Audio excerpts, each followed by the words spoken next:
കഴിഞ്ഞ ദിവസം മുതൽ തുടങ്ങിയതാണ് കേട്ടോ ഒരു കഞ്ഞിക്കൊതി. ചെറിയൊരു പനിക്കോളുണ്ട്, അതുകൊണ്ടാണെന്ന് തോന്നുന്നു. അപ്പോൾ എന്തായാലും ഇന്ന് ഉച്ചയ്ക്ക് എല്ലാവരും കൂടി കഞ്ഞി കുടിക്കാമെന്ന് വിചാരിച്ചു. ഒരു 2.5 ഗ്ലാസ് അരി എടുത്തിട്ട് അതൊന്ന് കഴുകി വൃത്തിയാക്കുന്നുണ്ട്. പിന്നെ രാവിലെ തന്നെ കുറച്ച് ചെറുപയർ വെള്ളത്തിലിട്ടിട്ടുണ്ടായിരുന്നു കേട്ടോ. അപ്പോൾ അതും കൂടി കഴുകി വാരി എടുത്തു. എന്നിട്ട് രണ്ടും കൂടെ കുക്കറിലേക്ക് ഇട്ട് കൊടുത്ത് ആവശ്യത്തിന് വെള്ളവും ഉപ്പും കൂടെ ചേർത്ത് വേവിക്കാൻ വെക്കുന്നുണ്ട് കേട്ടോ.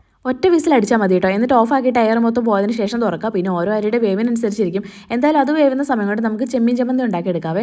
ഉണക്കച്ചെമ്മീൻ ഒന്ന് ഫ്രൈ ചെയ്ത് മാറ്റുന്നുണ്ട്. എന്നിട്ട് കുറച്ച് എണ്ണ ഒഴിച്ചിട്ട് അതിലേക്ക് ചെറിയുള്ളിയും വറ്റൽമുളകും കൂടി ഇട്ടിട്ടൊന്ന് ജസ്റ്റ് ഒന്ന് ഇളക്കിയെടുത്താൽ മതി കേട്ടോ. പിന്നെ അതിൻ്റെ കൂടെ പുളിയും കൂടി ചേർത്തിട്ട് മിക്സിയുടെ ജാറിലേക്ക് ഇട്ട് കൊടുക്കുക. തേങ്ങ ഇടുക, ആവശ്യത്തിന് ഉപ്പും കൂടി ചേർത്താവുന്ന അരച്ചെടുക്കുക. അപ്പോൾ ചമ്മന്തി റെഡി ആയിട്ടുണ്ട്. പിന്നെ പപ്പടം കൂടെ പൊരിച്ചെടുത്തു കേട്ടോ. അപ്പോഴേക്കും നമ്മുടെ കഞ്ഞി റെഡി ആയിട്ടുണ്ട്. പിന്നെ ഏറ്റവും ലാസ്റ്റായിട്ട് കുറച്ച് തേങ്ങാപ്പാലും കൂടി ഒഴിച്ചു കൊടുക്കുകയാണ് കേട്ടോ. തേങ്ങാപ്പാൽ ഒഴിക്കുമ്പോൾ ഒരു പ്രത്യേക ടേസ്റ്റാണ്.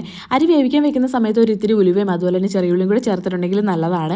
അപ്പോൾ ഈ ഒരു മണം അടിച്ചപ്പോൾ എനിക്ക് പെട്ടെന്ന് ഓർമ്മ വന്നത് പണ്ട് LP സ്കൂളിൻ്റെ പുറകുവശത്തെ വരാന്തയിൽ ഞങ്ങൾ എല്ലാവരും കൂടി ഒരുമിച്ചിരുന്ന് കഞ്ഞി പിടിച്ചതാണ് കേട്ടോ. അല്ലെങ്കിൽ ചില മണവും രുചിയൊന്നും നമുക്ക് ഒരിക്കലും മറക്കാൻ പറ്റില്ലല്ലോ.